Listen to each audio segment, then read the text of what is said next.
மக்களே, இன்னைக்கு நம்ம தங்கப்பூ துவையல் செய்யலாமா? ஆவாரை பூத்திருக்க சாவாரை கண்டதுண்டோன்னு ஒரு பழமொழி இருக்குது. இன்றைக்கி நம்ம அந்த ஆவாரம் பூ வச்சு தான் ஒரு சூப்பரான துவையல் செய்ய போகிறோம். ஆவாரம் பூ சாப்பிட்றதுனால நமக்கு ஸ்கின் நல்லா பளபளப்பாக இருக்கும். டயபெட்டிக்ஸ் இருக்கவங்க கூட இந்த ஆவார பூவை தொடர்ந்து சாப்பிட்டுட்டு வர்றதுனால கண்ட்ரோலில் இருக்கும். நிறைய ஹெல்த் பெனிஃபிட்ஸ் இருக்குது. இந்த ஆவாரை பூ துவையல் எப்படி செய்யலான்றதை பார்த்துடலாமா?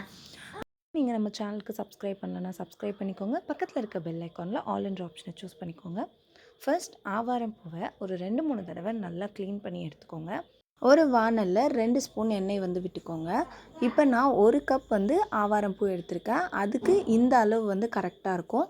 நீங்கள் அதிகமாக செய்கிறப்ப இந்த அளவை அப்படியே அதிகப்படுத்திக்கோங்க. 1 ஸ்பூன் கடலைப்பருப்பு சேர்த்துக்கலாம். காரத்துக்கு 1 காஞ்ச மிளகாய், அரை ஸ்பூன் மிளகு சேர்த்துருக்கேன்.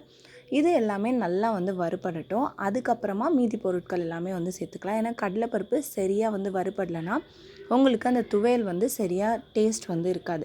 இப்போ ஓரளவுக்கு நம்மளுடைய கடலைப்பருப்பு வறுபட ஆரம்பித்ததுக்கப்புறமா அரை ஸ்பூன் சீரகம் சேர்த்துக்கோங்க. சீரகம் நல்லா பொரிய ஆரம்பிக்கிற ஸ்டேஜில் நம்ம ஒரு 10 பல் பூண்டு சேர்த்துக்கோங்க. பூண்டோட ஃப்ளேவர் யாருக்கெல்லாம் பிடிக்குமோ அவங்க இன்னுமே கொஞ்சம் அதிகமாக பூண்டு சேர்த்துக்கலாம். அடுத்ததாக சின்ன வெங்காயம் இருந்தால் சின்ன வெங்காயம் சேர்த்துக்கலாம். நான் ஒரு 5 சின்ன வெங்காயம் சேர்த்துருக்கேன். உங்ககிட்ட பெரிய வெங்காயம் இருந்துச்சுன்னா ஒரு பாதி பெரிய வெங்காயத்தை கட் பண்ணி சேர்த்துக்கோங்க. இதெல்லாமே ஓரளவுக்கு நல்லா வதங்கினதுக்கப்புறம் நம்மளுடைய ஆவாரம் பூவை இதில் சேர்த்துக்க போகிறோம். ஆவாரம் பூ சேர்த்துட்டு ஒரு 2லேருந்து 3 நிமிஷம் வதக்கினா போதும். அதுக்கு மேலே வதக்கணும்ன்ற அவசியம் கிடையாது.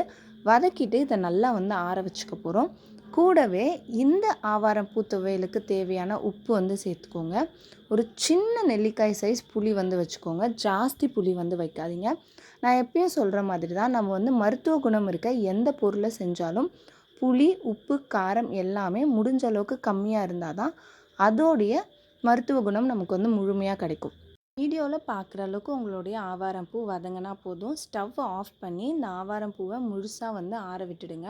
ஆற விட்டுட்டு இதை அரைச்சி எடுத்துக்கலாம். கொஞ்சம் கொரப்பாக இருந்துச்சுன்னா உங்களுக்கு பிசைஞ்சு சாப்பிட்றப்ப ரொம்பவே டேஸ்ட்டாக இருக்கும். கண்டிப்பாக இந்த ரெசிபியை உங்களுக்கு ஆவாரம் பூ கிடைக்கிறப்பெல்லாம் ட்ரை பண்ணி பாருங்கள். வீடியோ பிடிச்சிருந்துச்சுன்னா லைக் பண்ணுங்கள். தேங்க்யூ.